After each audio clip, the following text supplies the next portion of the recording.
In this video, we'll be using dimensional analysis to complete a relatively complex problem.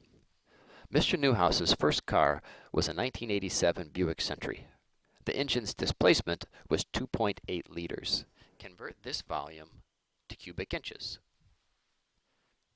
Okay, so start off like you always do, by writing the given. Now let's try to work our way through this like a puzzle. So they give us a volume in liters, and we're going to convert that volume to cubic inches. So liters and cubic inches are both units of measurement for volume. So I would begin thinking about the conversion factors that we have. Do we have any that we think we can use? Do we have any that have inches in it? Yeah, we do. It's this. 1 inch equals 2.54 centimeters. Now I realize that inch is not the same thing as inches cubed, but we'll address that in a little bit. Okay, so we know how to get to inches. We can get to inches by going through centimeters. And well, this is in liters. So do we have another conversion that can maybe get us to centimeters? Well, we have a conversion factor with centimeters cubed. And centimeters cubed, that's equal to 1 milliliter.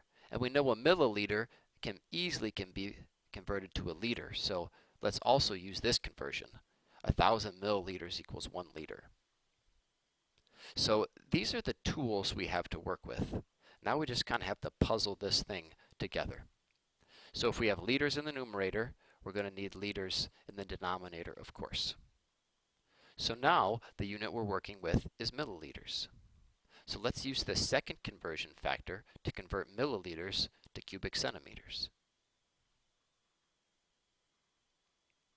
Okay, so now the unit we have is centimeters cubed, or cubic centimeters. Over here, we have centimeters. Let's go ahead and plug that in, and let's see how things would cancel out. Well, we know that in order for things to cancel out, the unit in the numerator has to be the same as the unit in the denominator. Now these units aren't quite the same, but what will happen is we can cancel out centimeters in the denominator, and we can cancel out 1 of the centimeters in the numerator. So instead of being centimeters cubed, it will be centimeters squared. Now what do you think a reasonable next step would be? Yeah, that's right. It turns out we can use the same conversion factor again. Now this time, we'll cancel out the centimeters on the bottom, and we'll cancel out the squared here in the top. Now let's use that conversion factor, the same one more time. Now we can finally cancel out centimeters in the denominator, and then centimeters in the numerator.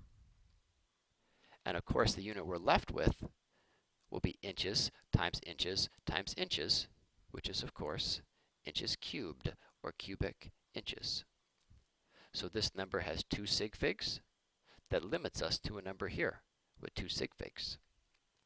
So in your calculator, here's how you should do this. Multiply 2.8 times 1,000 times 1 times 1 times 1 times 1. And of course, you really don't need to plug in times 1. And then you don't need to press enter or anything like that. Then just do divided by 2.54, divided by 2.54, divided by 2.54. So practice with your calculator a little bit and make sure you can get an answer of 170.